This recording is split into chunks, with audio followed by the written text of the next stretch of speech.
The Legend of Zelda series has several musical themes that show up over and over throughout the games. I've talked a bit about this on a smaller scale in my video on Pokemon Sun and Moon, but on a larger scale across many games, this sort of musical continuity allows each of the Zelda games to feel connected, or shall we say linked, together, in spite of the many differences that each game in the series may have. One of the most famous of these themes, I think, is the Fairy Fountain music. Debuting in 1991's A Link to the Past, Fairy Fountain is a gorgeous harp-based piece which has traditionally been used not only for the fairy fountains in the games, but also as the file select music. Its melody is very simple, essentially just descending the major scale in this down-down-up pattern, but something I find very unique about it is its use of chromatic alterations. The penultimate note in each pattern is always a semitone below the previous one, regardless of whether that note is in the scale or not. Functionally, these notes help to lead the ear back up to the next note, sort of like stretching a rubber band out and returning. And the resulting dissonance really sticks out to catch the listener's ear. It's such a unique melody, I thought I'd never hear anything else like it. Until I took a time machine back to 1982.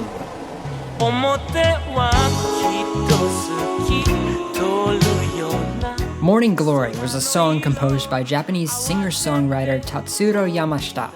I was baffled when I heard this melodic line in the backing vocals for this track. It's not as though this song was obscure. It's one of the tracks on his album For You, which peaked at #1 on the Oricon charts.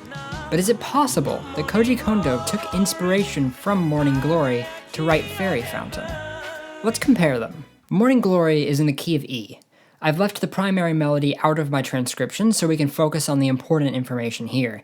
I've transcribed Fairy Fountain based on the Ocarina of Time version, which is in the key of F, so if we just transpose Morning Glory up by a semitone, we find that the notes are identical. Plagiarism, or just inspiration? I'm inclined to say the latter. See, what I find most fascinating about this revelation is not that Kondo may have taken this melody, but rather what he did with it. Ancient wisdom dictates that there is nothing new under the sun. Everything we create takes inspiration from what has come before. In that sense, nothing can be truly original. It's what we do with the components of this inspiration that makes our work unique. In Morning Glory, this phrase repeats over a 2-5-1-6 progression. Assuming Kondo did borrow from this song, he didn't just stop there. He took this pattern and expanded on it, continuing further down the scale with the same logic, and then up the scale in a similar manner, all while reharmonizing the melody underneath. To me, this is what inspiration really means, to identify the core elements of an idea and then to use those elements in a different application. But the similarities don't stop there. There's another song that came before Fairy Fountain, in 1988's Super Mario Bros. 3.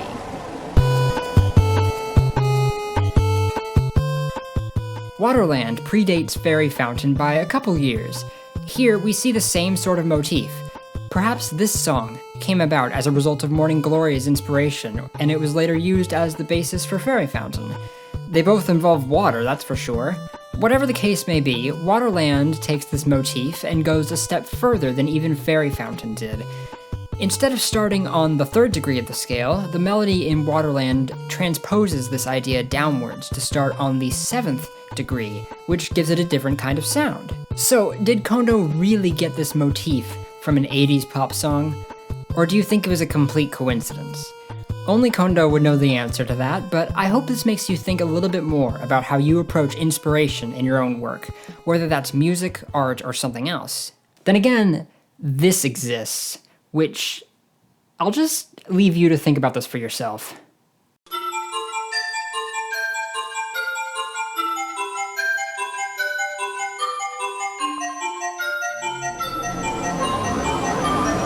Thank you all for watching. Special shout out goes to Crescena, Gia Rue, LeafTune44, J Mims, Konstantinos Aspris, Scott Skanes, Spencer Weaver, Christian Tengesdal, Fu Jung Hao, Daisuke Nakamura, Lemon Degreen, Let Mello, Martin Lopez, Carly McKinney, Beat Imhoff, Nakarine, Joshua O'Neill, Hans Christian Arnsen, Kyle Downs, and Kevin Mulally. All of you guys helped make this possible.